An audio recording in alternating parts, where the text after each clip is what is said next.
gotta stop being down on yourself when you play bad. When you have a bad game, when you have a bad day at work or school, whatever it is you do, you gotta quit getting down on yourself. Why? When you get down on yourself, you're playing a little bit of a game. And the game is this. The game is you're secretly hoping someone will pay attention to you. That's the first game. Maybe your friends, maybe your family, and God. Maybe the universe will look down upon you and take pity and give you some attention. And someone will come along and say, "Are you okay?" And you'll say, "I'm fine." And they'll say, "No, really, what's wrong?" You'll go, "No, I'm fine." And after they ask you about 25 times, you'll go, "Okay." And then you finally open up and say, "What's wrong?" So recognize when you're down and out, you want attention. You want attention. Second, when you're down and out, you're waiting for someone to rescue you. You've watched too many movies. You have a misunderstanding about divinity, I think, right?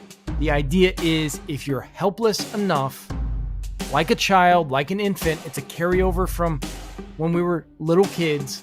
If we cry, if we're sad, mom, dad, someone will come help. A friend will come help. And again, maybe God will swoop in and save the day. I'm not discounting that God does help and does swoop in sometimes when you're down. Okay, that does happen. But you can't do it every single time. There are people with real problems. You being down because you had a bad game or things aren't going your way or you're just in a bad funk for some reason. You just want attention most of the time. Listen, if you have clinical depression, that's different.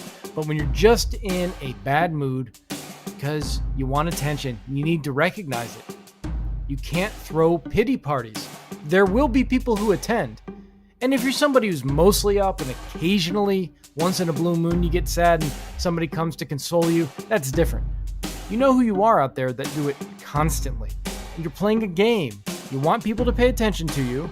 And you're hoping if you're pathetic enough, if you're down enough, if you're miserable enough, if you're sad enough, if you're poor enough, if you're bad enough, not good at what you do enough, God or someone or some mysterious force is going to present themselves and fix your problems for you. Again, it's from childhood. If you cried as a kid, a parent or guardian swooped in like angelic forces.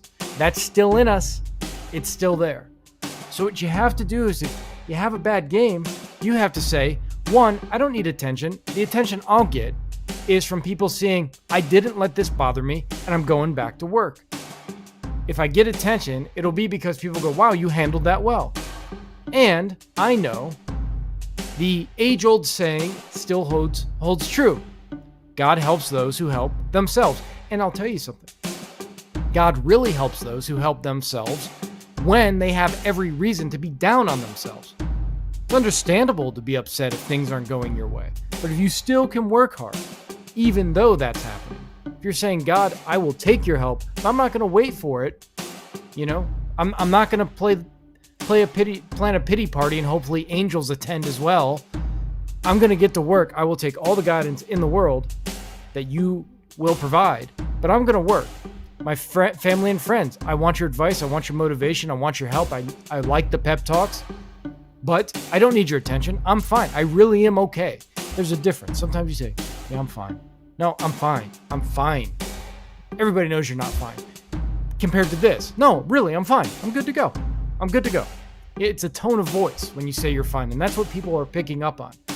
So when you're down and out, I'm not saying you don't have a reason to be down and out. Maybe you get down and out give yourself 10 minutes being down and out, half an hour, listen to some sad music, beat yourself up.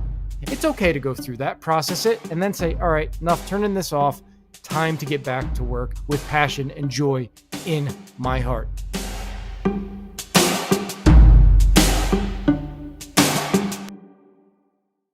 Growing up, I was always interested in the mental game. After years of study, I developed the Basketball Brain program. My life is devoted to helping others achieve their greatness. I hope you'll like, subscribe, and if you take a chance with the Basketball Brain program, I promise you your game's going to reach levels that you never thought possible.